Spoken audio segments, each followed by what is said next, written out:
नमस्ते, Memon fast news में आप सभी का फिर से एक बार स्वागत है। विद्यार्थिनीवर बलात्कारानंतर संतप्त पालकांचा शाळेवर मोर्चा, अनेक मुलींचे लैंगिक शोषण झाल्याचा आरोप। नालासोपारा पूर्वेच्या यादवे विकास शाळेत 14 वर्षीय विद्यार्थिनीवर शाळेतील शिक्षकाकडून झालेल्या लैंगिक अत्याचाराचे तीव्र पडसाद उमटले आहे। मंगळवारी संतप्त पालकांनी शाळेबाहेर उग्र आंदोलन करून शाळा बंद करण्याची मागणी केली। शाळेत अनेक मुलींसह शिक्षकांचे देखील लैंगिक शोषण झाल्याचा आरोप पीडित मुलीच्या भावाने केला आहे। नालासोपारा पूर्वेच्या संतोष भुवन येथे यादवेश विकास इंग्रजी शाळा आहे।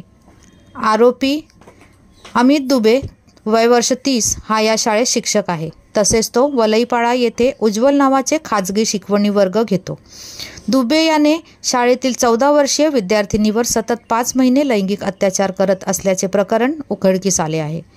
पीडित विद्यार्थिनीला धमकावून तो शाळा आणि शिकवणी वर्गात बलात्कार करत होता।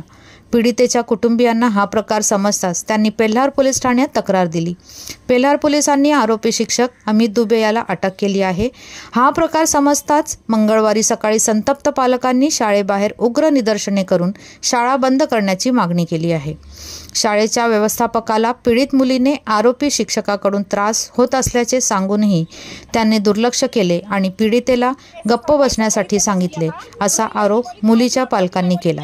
यावेळी मोठा पोलीस बंदोबस्त ठेवण्यात आला होता। अनेक मुलींच्या लैंगिक शोषणाचा आरोप पीडित मुलीच्या भावाने शाळेच्या व्यवस्थापनावर गंभीर आरोप केले आहे। यापूर्वी शाळेतील 20 ते 25 मुलींवर लैंगिक अत्याचार झाल्याचा आरोप त्याने केला।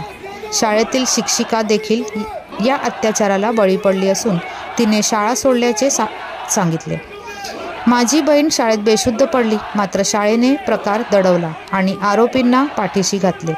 त्यामुळे शाळेच्या व्यवस्थापकावरही गुन्हे दाखल करून ही शाळा बंद करण्याची मागणी केली।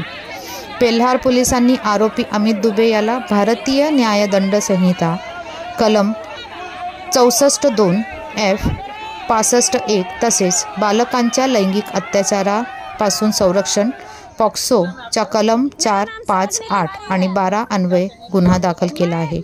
सध्या शाळा परिसरात तणावाचे वातावरण असून पोलिसांनी मोठा बंदोबस्त ठेवला आहे। धन्यवाद। चैनल को लाइक शेयर सब्सक्राइब जरूर करें।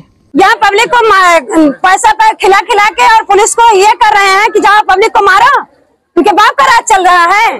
पब्लिक ऐसा सुन के और समाप्त हो जाएगी। क्या मांग है आपकी? हमारे ही मांग, लड़की को न्याय चाहिए और क्या मांग है। वो लड़का उसका भाई रो के क्या बोल रहा है, क्यों स्कूल खुला, स्कूल क्यों खोले? आज उसके साथ जब तक उसका फैसला नहीं होता तब तक उसको नहीं होना चाहिए ना, इसको बंद रहना चाहिए ना। पकड़ा जाए। संजना सिंह। मैडम जी, घटना हुई है, क्या कहेंगे? यहाँ पे जो भी हुआ है सब गलत हुआ है। जो भी है यहाँ पे यहाँ पे स्कूल, सबसे पहले तो स्कूल बंद होना चाहिए क्योंकि यहाँ पे पढ़ने लायक नहीं है।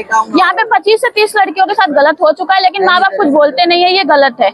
हाँ, हमारे बहन बेटियों, हमारे जो है वो हमारा भाई लगता है, इसलिए हमारे साथ हुआ है, तो ये इस पे होना चाहिए, ये स्कूल बंद होना चाहिए और जो किया है उस पे एक्शन लेना चाहिए। हमारे चैनल के माध्यम से यहाँ के कमिश्नर है, इनसे क्या कहना चाहिए? निष्पक्ष जांच होना चाहिए, स्कूल पे कार्रवाई होना चाहिए, इनका मानना जो है वो रद्द करना चाहिए, स्कूल बंद होना चाहिए।